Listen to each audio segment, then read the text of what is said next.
जय श्री कृष्णा, जय श्री राधे। हर हर महादेव। श्रावण मास कथा व महात्म्य अध्याय 16।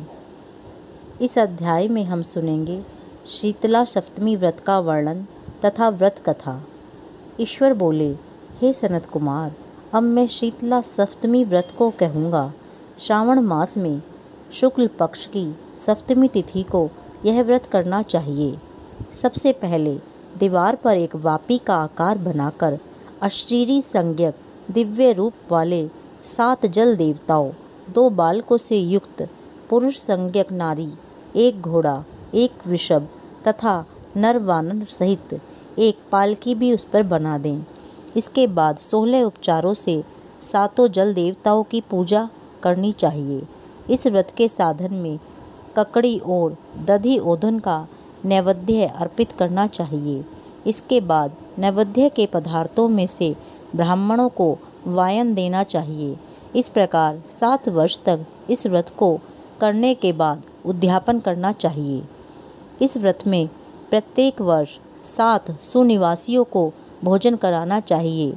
जल देवताओं की प्रतिमाएं एक स्वर्ण पात्र में रखकर बालकों सहित एक दिन पहले सायंकाल में भक्ति पूर्वक उनकी पूजा करनी चाहिए। प्रातःकाल पहले ग्रह होम करके देवताओं के निमित्त चरु से होम करना चाहिए। जिसने पहले इस व्रत को किया और उसे जो फल प्राप्त हुआ उसे आप सभी सुने। सौराष्ट्र देश में शोभन नामक एक नगर था।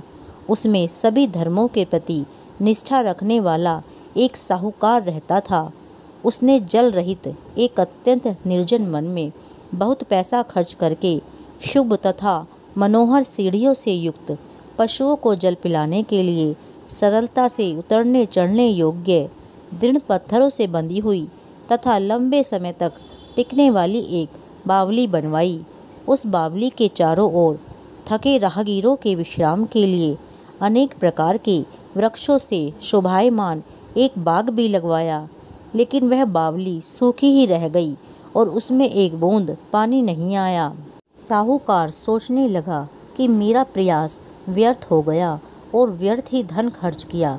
इसी चिंता में विचार करता हुआ वह साहूकार रात में वहीं सो गया। तब रात्रि में उसके स्वप्न में जल देवता आए और उन्होंने कहा कि हे धनद, जल के आने का उपाय तुम सुनो। यदि तुम हम लोगों के लिए आदर पूर्वक अपने पौत्र की बलि दो तो उसी समय तुम्हारी यह बावली जल से भर जाएगी।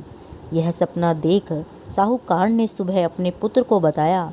उसके पुत्र का नाम द्रविण था और वह भी धर्म कर्म में आस्था रखने वाला था। वह कहने लगा, आप मुझ जैसे पुत्र के पिता हैं। यह धर्म का कार्य है, इसमें आपको ज़्यादा विचार करना ही नहीं चाहिए। यह धर्म ही है जो स्थिर रहेगा और पुत्र आदि तो सब नश्वर हैं। अल्प मूल्य से महान वस्तु प्राप्त हो रही है, अतः यह क्रय अति दुर्लभ है।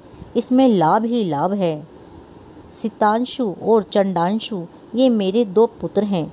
इनमें शीतांशु नामक जो ज्येष्ठ पुत्र है उसकी बलि बिना कुछ विचार किए आप दे दें। लेकिन पिताजी, घर की स्त्रियों को यह रहस्य कभी भी ज्ञात नहीं होना चाहिए।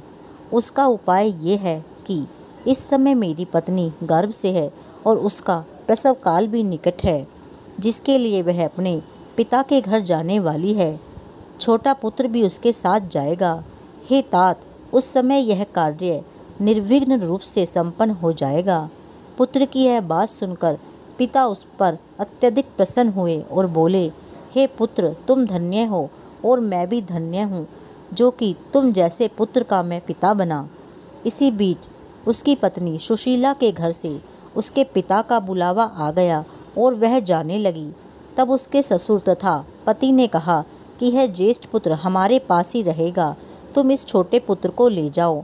इस पर उसने ऐसा ही किया। उसके चले जाने के बाद पिता पुत्र ने उस बालक के शरीर में तेल का लेप किया और अच्छी प्रकार स्नान कराकर सुंदर वस्त्र व आभूषणों से अलंकृत करके पूर्वाषाढ़ा तथा शतभिषा नक्षत्र में उसे प्रसन्नतापूर्वक बावली के तट पर खड़ा किया और कहा कि बावली के जल देवता, इस बालक के बलिदान से आप प्रसन्न हों। उसी समय वह बावली अमृत तुल्य जल से भर गई। वे दोनों पिता पुत्र शोक व हर्ष से युक्त होकर घर की ओर चले गए। सुशीला ने अपने घर में तीसरे पुत्र को जन्म दिया और 3 महीने बाद अपने घर आने के लिए निकल पड़ी। मार्ग में आते समय वह बावली के पास पहुंची और उस बावली को जल से भरा हुआ देखा तो वह बहुत ही आश्चर्य में पड़ गई। उसने बावली में स्नान किया और कहने लगी, मेरे ससुर का परिश्रम व धन का व्यय सफल हुआ। उस दिन श्रावण माह के शुक्ल पक्ष की सप्तमी तिथि थी और सुशीला ने शीतला सप्तमी नामक शुभ व्रत रखा हुआ था। उसने वहीं पर चावल पकाए और दही भी ले आई। इसके बाद जल देवताओं का विधिवत पूजन करके दही, भात तथा ककड़ी फल का नैवेद्य अर्पण किया तथा ब्राह्मणों को वायन देकर साथ के लोगों के साथ मिलकर उसी नैवेद्य अन्न का भोजन भी किया। उस स्थान से सुशीला का ग्राम 1 योजन की दूरी पर स्थित था। कुछ समय बाद वह सुंदर पालकी में बैठ दोनों पुत्रों के साथ वहां से चल पड़ी। तब वे जल देवता कहने लगे कि हमें इसका पुत्र जीवित करके देना होगा, क्योंकि इसने हमारा व्रत किया है। साथ ही यह उत्तम बुद्धि रखने वाली स्त्री है। इस व्रत के प्रभाव से इसे नूतन पुत्र देना चाहिए। पहले उत्पन्न पुत्र को यदि हम ग्रहण किए रह गए तब हमारी प्रसन्नता का फल ही क्या। आपस में ऐसा कहकर उन दयालु जल देवताओं ने बावली में से उसके पुत्र को बाहर निकालकर माता को दिखा दिया और फिर उसे विदा किया। बाहर निकलकर वह पुत्र माता माता पुकारता हुआ अपनी माता के पीछे दौड़ पड़ा। अपने पुत्र का शब्द सुनकर उसने पीछे मुड़कर देखा। वहाँ अपने पुत्र को देखकर वह मन ही मन बहुत चकित हुई। उसे अपनी गोद में बिठाकर उसने उसका माथा सूंघा, किंतु यह डर जाएगा इस विचार से उसने पुत्र से कुछ नहीं पूछा। वह अपने मन में सोचने लगी कि यदि इसे चोर उठा लाए तो यह आभूषणों से युक्त कैसे हो सकता है, और यदि पिशाचों ने इसे पकड़ लिया था तो फिर दोबारा छोड़ क्यों दिया। घर में संबंधी जन तो चिंता के समुद्र में डूबे होंगे। इस प्रकार सुशीला सोचती हुई नगर के द्वार पर आ गई। तब लोग कहने लगे कि सुशीला आई है।